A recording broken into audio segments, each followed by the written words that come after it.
Well, it's Sunday the 5th of June, and this is episode 2222 of 301 Permanently Moved.online, a personal podcast 301 seconds in length, written, recorded, and edited by me, at the JMO.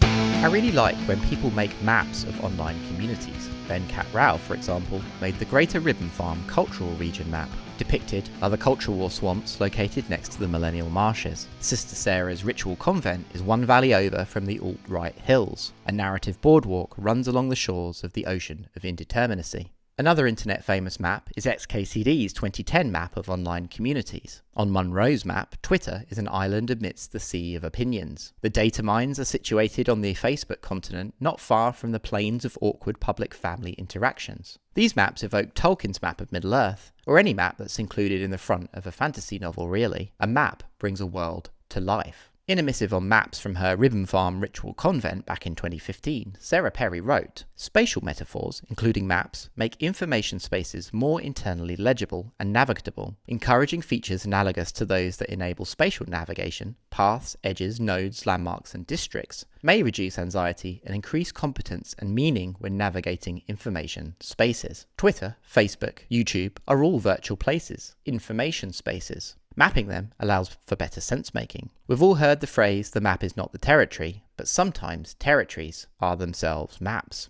Recalling the three qualities of reality from episode 2220, maps represent that which is not apparent, but allow us to think about a place as if it was. Maps of virtual spaces, like Venkat and Munro's maps, do the opposite. They allow us to psychically navigate the imaginal as if it was apparent. If you believe in a map, you believe in the reality of the things the map maps. If I was drawing a map of the virtual, I'd draw Twitter inside a dotted line denoting an active PvP zone. I imagine users hunkered down in trenches of the culture war, sheltering from explosive mimetic ordnance. Influencers shout self-improvement affirmations from Instagram over the din of battle to shore up combatants' psychic firewalls. As soon as you begin to think about the virtual as a non-place, you can begin to map the rules that make up that place, constructing its reality maybe. Its digital physics, perhaps. Twitter's physics, for example, are a product of its technical elements. The retweet button, the 240 character limit, the mechanics of threads, the heart and follow buttons. All of these things make up the virtual non-place that is Twitter, a world you visit upon logging on. Once present there, you are subject to the rules of its reality.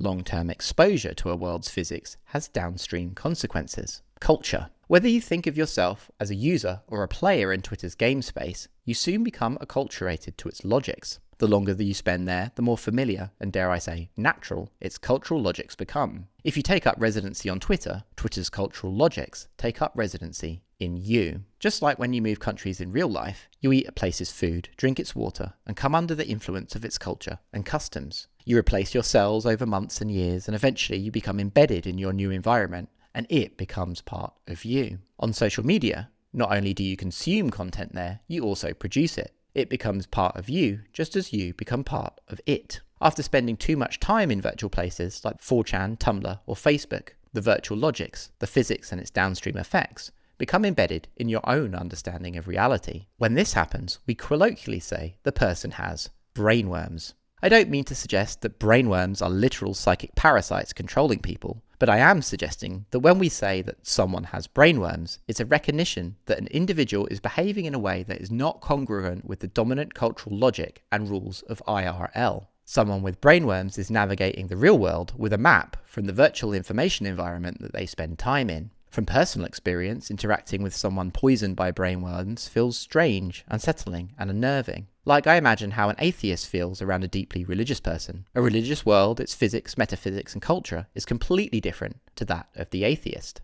Have you ever been to a party or a barbecue and spoken to someone who is extremely online in a virtual place that you're not? It's alienating. Conversations about live streamers or TikTokers with millions of followers you've never heard of. Weird jokes, memes, trends, and language games. A citizen of Twitter and a resident of TikTok have very little in common. Both have different types of brainworms. They navigate different realities. And I don't mean this in a flippant way. In episode 2206, I talked about my aphantasia. I don't have a mind's eye. My experience of navigating reality is fundamentally different from others. To me then, it stands to reason that people with social media brainworms, acquired from spending time in virtual environments, have fundamentally different experiences of reality too. As the metaverse comes for all of us, understanding our own and other people's brainworms is going to become ever more important.